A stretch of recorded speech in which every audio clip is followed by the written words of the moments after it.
Hello everyone. Today we are going to study about some key characteristics of a top supply chain organizations or the top supply chain firms.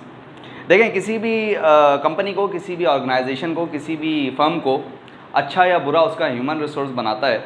अब चाहे वो top management वाला human resource है, middle management वाला human resource है या lower management वाला human resource है।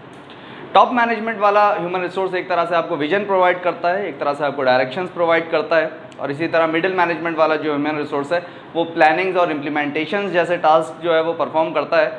और एट लास्ट ये जो लोअर मैनेजमेंट है इसके हिस्से में ये एग्जीक्यूशन वाली एक्टिविटीज़ जो हैं ये तमाम जो हैं वो शामिल होती हैं और आ जाती हैं। तो इस तरह से एक ऑर्गेनाइजेशन जो है वो with the combination of top management, middle management और लोअर मैनेजमेंट जो है वो वर्क कर रही होती है for the benefit of the organisation और for the prosperity of the organisation. Jim Tompkins, he is the chairman of Tompkins International, और टॉम्किंस इंटरनेशनल जो है ये एक सप्लाई चेन कंसल्टेंसी फर्म है। And according to Jim Tompkins there are 7 key characteristic of a top supply chain organisations, जिनमें से जो first characteristic है कि they have a clear defined strategy. देखें ऐसी ऑर्गेनाइजेशंस जो कि टॉप परफॉर्मिंग होती हैं उनकी एक क्लियर सप्लाई चेन स्ट्रेटजी होती है एज देयर फाउंडेशन, और वो फाउंडेशन बेस करती है उनकी बिजनेस स्ट्रेटजी पे। बिजनेस स्ट्रेटजी करती क्या है कि बिजनेस स्ट्रेटजी आपको हेल्प आउट करती है to determine who your customers are, आपके कस्टमर्स कौन हैं और आपके कस्टमर्स कौन होंगे, और आप किस तरह के मार्केट सेगमेंट को जो है वो टारगेट करेंगे, आप किस तरह के कस्टमर सेगमेंट को जो है वो टारगेट करेंगे, आप किस तरह की जियोग्राफिकल लोकेशन में अपनी प्रोडक्ट एंड सर्विसेज देंगे और आप किस तरह की प्रोडक्ट एंड सर्विसेज देंगे। ये तमाम चीज़ें जो हैं वो आपकी क्लियर हो जाती हैं इन योर बिजनेस स्ट्रेटजी।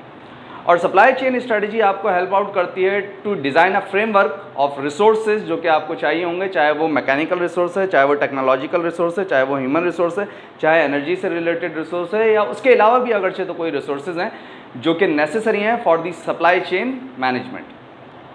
तो सप्लाई चेन की स्ट्रेटजी एक तरह से आपको इसमें भी हेल्प आउट कर रही होती है कि आपकी कैपेसिटी मैनेजमेंट किस तरीके से वर्क करेगी, आपके इन्वेंट्री के लेवल्स क्या होंगे, आप डिस्ट्रीब्यूशन का मैकेनिज्म कैसे रन करेंगे। तो in short supply chain strategy जो है वो आपको डिमांड और सप्लाई को बैलेंस करने में जो है वो हेल्प आउट करती है और आपको एक तरह का विजन देती है कि आपने डिमांड वर्सेस सप्लाई को कैसे मैनेज करना है। इसी तरह the second characteristic of a top supply chain firm is कि they are adaptable and they are flexible.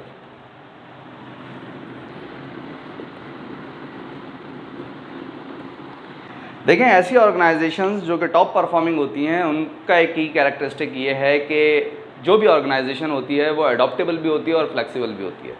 Today we are in a volatile environment और कस्टमर के प्रेफरेंसेस जो हैं वो मिनट्स के हिसाब से चेंज हो रहे होते हैं। उसकी वजह ये है कि आज कस्टमर्स के पास ऑप्शंस बहुत सारे हैं।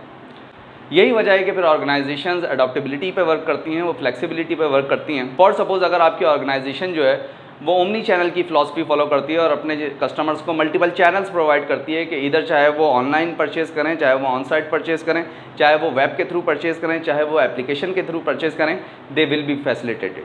तो अगरचे तो आपकी ऑर्गेनाइजेशन ऐसा कोई मैकेनिज़्म फॉलो करती है तो वो एडॉप्टेबिलिटी और फ्लेक्सिबिलिटी का मैकेनिज़्म फॉलो कर रही है। इसी के अलावा Amazon is one of the best example. Amazon जो है वो एडवांस डाटा एनालिटिक्स का जो है वो यूज़ करती है for the anticipation of their customer demand, और इसके तहत वो अपने वेयर हाउसिंग, अपने डिस्ट्रीब्यूशन के मैकेनिज्म को बहुत अच्छे से रन कर पाती है और इन शॉर्ट वो अपने ऑपरेशंस को बहुत अच्छे से रन कर पाती है।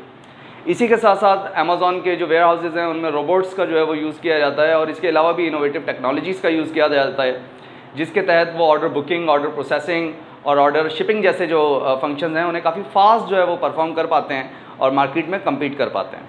सो अगर आप इस तरह की फ़िलासफ़ीज़ फॉलो करते हैं इन योर ऑर्गेनाइजेशन और in your firm, then you are following the philosophy of adaptability and flexibility.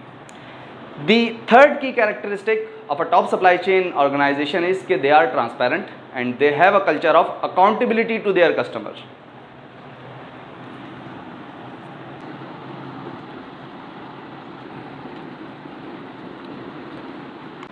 देखें ऐसी ऑर्गेनाइजेशंस जो कि टॉप परफॉर्मिंग होती हैं उनका एक कैरेक्टरिस्टिक ये होता है कि they are transparent and they are accountable to their customer.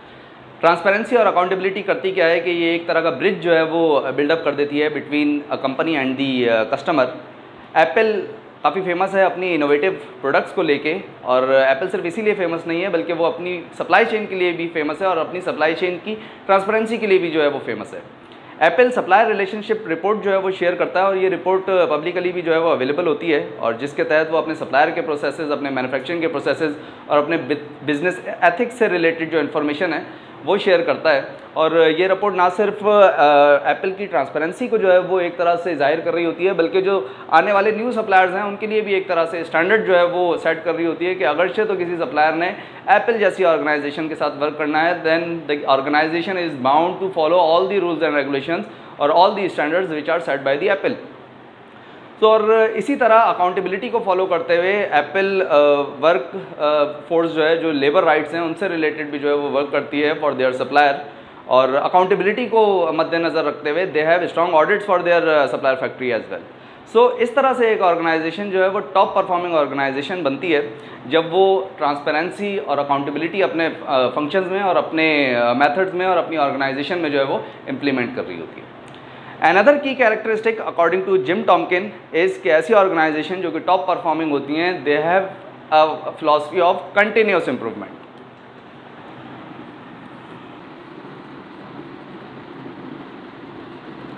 देखें, ऐसी ऑर्गेनाइजेशंस जो कि टॉप परफॉर्मिंग होती हैं वो एक ही फिलॉसफी पे वर्क करती हैं and it is continuous improvement. Charles Darwin का एक बड़ा फेमस कोट है जिसका उर्दू ट्रांसलेशन ये है कि ज़िंदा रहने वालों में, बचने वालों में या सर्वाइव करने वालों में वो नहीं होंगे जो कि मोस्ट इंटेलिजेंट होंगे या मोस्ट स्ट्रॉन्गेस्ट स्पीशीज़ होंगे, बल्कि ये वो स्पीशीज़ होंगे जो कि मोस्ट अडॉप्टेबल टू चेंज होंगे, जो कि ख़ुद को बदलना जानते होंगे, अपने आप को मॉडिफाई करना जानते होंगे, अपने आप को कस्टमाइज़ करना जानते होंगे।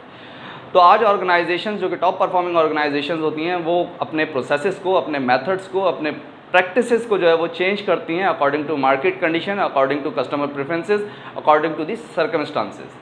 सो ये एक की कैरेक्टरिस्टिक है अकॉर्डिंग टू जिम टॉमकिंस कि जी अगरचे तो कोई ऑर्गेनाइजेशन टॉप परफॉर्मिंग होगी तो वो लाजमी कंटिन्यूस इंप्रूवमेंट की फिलॉसफी को जो है वो फॉलो करेगी। Another key characteristic of a top performing organisation is कि they know their strength and weaknesses.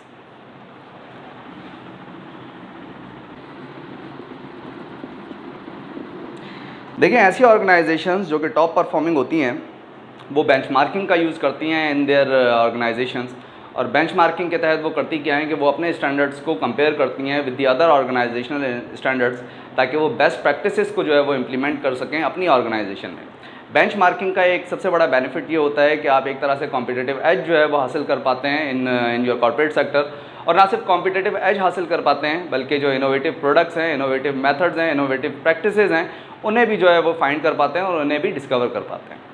इसके साथ साथ एक और characteristic of a top performing supply chain organisation is कि they have global perspective rather than regional perspective.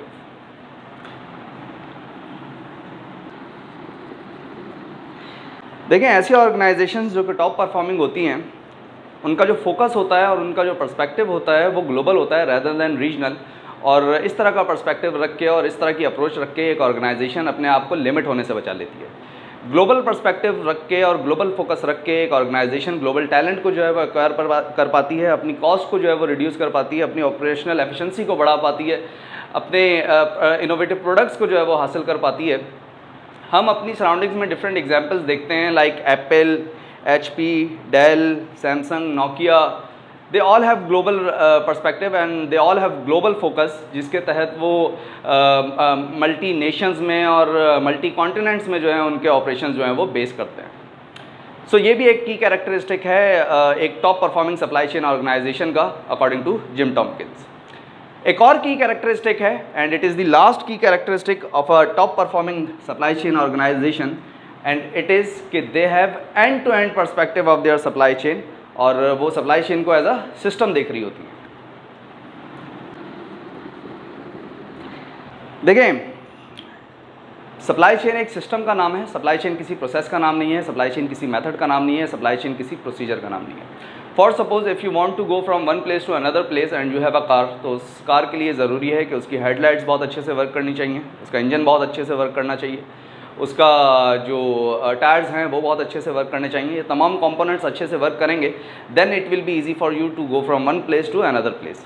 Same is for the supply chain. Supply chain work करती है on different processes, चाहे वो प्लान है, सोर्स है, make है, deliver है, return है या इनेबल है।